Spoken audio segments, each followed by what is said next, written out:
Welcome back to the Agriland stands here at the Ploughing 2025, and we're back to our live panel discussions. Great to hear from all the young people out and about there with our roving reporters.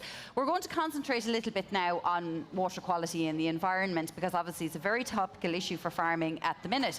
And I'm joined on our panel this afternoon by Jenny Deakin from the Environmental Protection Agency, Mairead Whitty from LawPro, and Ted Massey, Senior Inspector in the Nitrates and Biodiversity Division at the Department of Agriculture, Food and the Marine. Thank you all for joining me today. So we have been talking, and I might go to you first, Jenny, in relation to water quality derogation with a lot of different stakeholders this week: farmers, farm leaders, the minister, and so on. And the EPA, I suppose, is the barometer or the gauge of how we're doing in terms of water quality in this country. The latest statistics are out, provisional statistics from the EPA. How are we looking in terms of nitrates concentrations in our water quality? Well, good afternoon. And I suppose the first thing to say is that when we measure water quality, we measure a lot of different things. And water quality as a whole is made up of lots of different things that we measure. Yeah. So we take water samples, we look at nitrate, we look at phosphorus, we look at oxygen, we look at the biology and the things that live in it, the insects, the plants, the fish, and all of that together makes up water quality. So this morning we produced a report on a nitrogen indicator, which is just one of the things we look at. We have looked at how nitrogen's tracking for the first 6 months of the year. And unfortunately, we've seen an increase in the first 6 months of this year relative to the previous equivalent period last year, which is really disappointing, because we had seen a number of years where nitrogen was coming down. There's lots of action going on farm, and there were improvements taking place. And I should say there are improvements taking place in lots of areas, but unfortunately, when we look at the country as a whole on a net basis, we've seen a decline now, unfortunately, for the first 6 months of this year. Yeah, I think, and it's not small. It's not 0.6 or 6%. It's 16% in terms of nitrogen concentrations at 20 representative sites. So 16% now is a quite substantial leap, and I'd imagine you're viewing it as a concerning trend in, maybe, as you said, the wrong direction. Well, 1 year doesn't make a trend. Yes, it's true. Important to say that. This is 1 year following the back of a number of years where we were seeing improvements.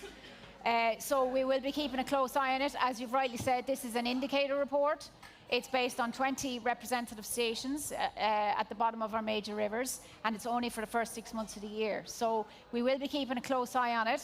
And I suppose our key message would really be to try and build on the good work that's been going on in the last number of years, to see the improvements up until now that we have been seeing, and try and build on the pace and scale of implementation, so that we can really capitalise on the improvements that are happening in some places and stop those being offset by declines in other areas. And is it the similar areas coming up again in the representative sites that are seeing these increases, as we would have seen in data from the EPA in the past? Yeah, the most challenging area for our nitrates is the south and southeast, and that remains so. There's a lot of different reasons for that, but certainly the greatest challenges are there, and that's where we need to see the greatest improvements. Mairead, I want to bring you in here and LawPro's work, and many farmers who are involved in water quality and farming for water and so on, like they're familiar with the various entities involved, but some maybe not. So perhaps you can outline a little bit of the work that LawPro does. Yeah, so LawPro look at a number of different areas in terms of water quality. So they develop referrals for whatever might be the significant impactor of a water body. In a farming context, that's where agriculture is a significant pressure. They also work with community groups around water quality and improving water quality. But we are a partner in the Farming for Water EIP project. So through that project, we're funding farmers to actually take action to improve water quality on their farms and try to reduce the impact that agriculture has on our water quality. And what is the response and the engagement like for farmers when you approach them, or they maybe get in contact with you about endeavouring to try and improve water quality? Yeah, initially it was slow because it was a new project, and there's a lot of, I suppose, different projects and schemes coming at farmers all the time. But we've really built on that early engagement, and there's huge interest now. We've over 4,000 farmers signed up at this stage. So there's more sending in expressions of interest, whether to their ASP advisor or to our own project website. So there's that's in all different parts of the country. Yeah, so there's huge appetite to take action, but obviously they want to know what do they have to do, what are the key things on their farms that are an issue, and what do they do about them. So is it quite farm specific then? It's a very targeted scheme, so we try and concentrate on the areas where water quality needs the most improvement. And each plan will be specific to the farm and the risks on that farm in relation to water quality. So no two farms will be the same, even though they might be very close geographically. They might need different measures to be put in place to protect water quality. Ted Massey, Ireland is hoping to retain its nitrates derogation, and the EU Nitrates Committee will hear the case on Friday. Now, a decision won't be made on Friday. We're not expecting that. It'll probably be closer to the end of the year. But in terms of, I suppose, inspections, in terms of nitrates inspections and farmers, what are you seeing in your own department, Ted, across the way? Are you seeing farmers improve in terms of how they're, the outcomes of inspections? Are you seeing water quality improve? Are you seeing still problem areas? So I suppose the first thing to recognise, and Jenny touched on it and Mairead touched on it in terms of the EIP, there is massive engagement across the sector to reduce this impact on water quality. And from our perspective, it's very important that work would continue. Notwithstanding the disappointing results today from the EPA, I think it's important to look at them in context. Like our nitrates levels for the first 6 months of this year, while they were higher than last year, and there's no getting away from that, they were still lower than they were in 2023, and they're only marginally higher than they were in 2022 for those same rivers. And there are a lot of different things that will influence water quality data and nitrates concentration in particular. And I've read the EPA's report that came out this morning. I think it references the fact that the EPA are investigating these things. And I think that's very important, because from our perspective, our decisions, our policies have to be driven by and underpinned by science and data if we're going to achieve the right outcomes. And right across the industry, from government, state agencies, to farm organisations and farmers themselves, and the wider food processing industry, we all have a common objective, and that is to see an improvement in water quality, because that is so important for the sustainability of the sector going forward.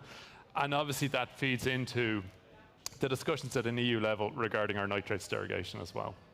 You mentioned data there and how important it is, because I know that farm leaders, farm representatives and politicians in Europe have certainly put across the economic and concern over sustainability of family farms going forward if the nitrates derogation is not retained. However, it will be data, and the EPA data primarily, that they base decisions on as well. That's a large contributing factor on how we're doing. So you mentioned there that it has to be taken in context, at the beginning of the year. Are there any different factors that people might not understand that would have influenced that in the first 6 months of this year? Well, look, is it weather? It's something, weather, I think, is something to consider, and Jenny'd be more expert at this than I would be. Yeah. But, I think it's to look in a lot of our rivers in the first 6 months of this year, the rate of flow was reduced compared to the historic norm for many of those rivers. And it's to consider what impact would that have had on the concentration, but also the total load of nutrients moving through the system. Because as I said, it's very complicated. And I suppose it's the presence of nitrogen, the load that is present, it's farm management or land management, and it is weather, I would suggest, are the primary drivers of the concentration in our water. Jenny, picking up that point there, as you said, the various different factors that lead to the data in relation to water quality. If it continues the way it's going, is significant action needed in a very short space of time? And in terms of our water quality, are we saying that it is agriculture that really just has to pull up its socks quite urgently to ensure that we get this back within? Nothing is acceptable. We'd love pure, 100% pure water, but to get it back within, I suppose, at least a data set that is a little bit more acceptable. There's a few points in there I'd like to just pick up on. The first thing to say is that every sector has a role in improving good water quality. And going back to the point I made at the very start, water quality is bigger than just nitrates. We'll have a more rounded 3-year assessment of overall water quality coming out in the coming months, which will give a wider, broader picture. But we're discussing today the nitrate. And nitrate, which as I say is one parameter, is predominantly coming from agriculture. So what we do know from the data that we have is that we're lucky enough in Ireland, in our geological context, to have a fairly quick response time. So there is a combination of factors that result in nitrogen getting to water. Ted's outlined them. It's source load, how much is going on, how much is being used, how efficiently is it being used, how much is left over in the landscape to leach into the water, and then the weather is kind of the driver for moving it all through the landscape.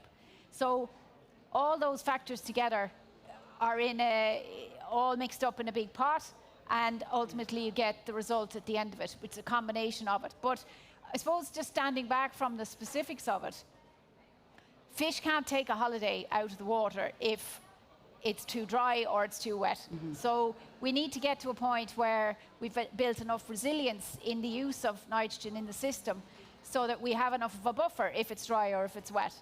So we have seen a lot of improvements in recent years. The amount being used, fertilizer sales had come down, the efficiencies had gone up, and there were lots of improvements. Now, unfortunately, we have seen it go the other way this 12 months, but we're in the fortunate enough position compared to many other member states where if we take action, we'll see the response of that fairly quickly in the water. So in the following year and the year after that, we do see that response. So we have an opportunity to turn it around, to build on the good work that's happened to date, and we'd really like to see that momentum continue, because there is, through Mairead's work and lots of other work going on throughout the farm sector, there's a lot of work going on, and it's just to build on that and keep it going. Yeah, that's interesting, Jenny, and positive to hear, Mairead, there, that if we take action, as she was saying there, Ireland as its own member state, if we take action now, that things can really improve, and education is part of that as well. Are farmers interested in understanding the impact of, their farming system on water quality? Are you finding that a little bit more and more as you get them to engage? They are, and it's important for the context of why you're recommending a particular measure. Nobody likes to be told, just do that. You need to know why and what good it will do. So they are very interested in seeing, what is the status of their local water body and what have they been doing that has impacted that. And that can often come as a surprise to them. It's not malicious actions, it's just lack of knowledge of the appropriate thing to be doing. So they are very interested to know what are the right actions to take. That's a very, very good point you made, actually, because I think sometimes people get the impression that farmers don't care and that they're doing it, as you said, maliciously, and, water quality be damned.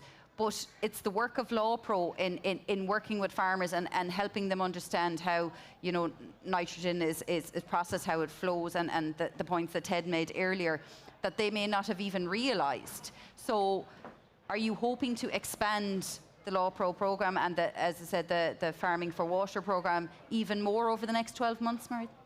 Yeah, well, I suppose it's important to note we're project partners with Teagasc and Dairy Industry Ireland, and the ASP advisors come from Teagasc and Dairy Industry Ireland, so they are really key to get that message to farmers. We have 4,000 applications at the moment. The ambition of the project is to engage 15,000 farmers, so we'll be driving on towards that goal. Fantastic. And I might just, we're caught for time, I'm afraid. I could stay here probably talking all day to you. But Jenny, I'll just finish up because, as I said, when Europe looks at it, they will look at the data overall. If we don't want to see it continue to decline in the second 6 months of this year, but with the projects like the Farming for Water project, and if farmers really took wholehearted action, we'll say in the next 12 months, how much could we turn it around? Well, that's how long is a piece of string. Well, I know. It's true. But in general, with the quick travel times that I've talked about, you know, actions that are taken this year will be seen in next year's water quality. Well, yeah. So we can turn it around that quickly, yeah.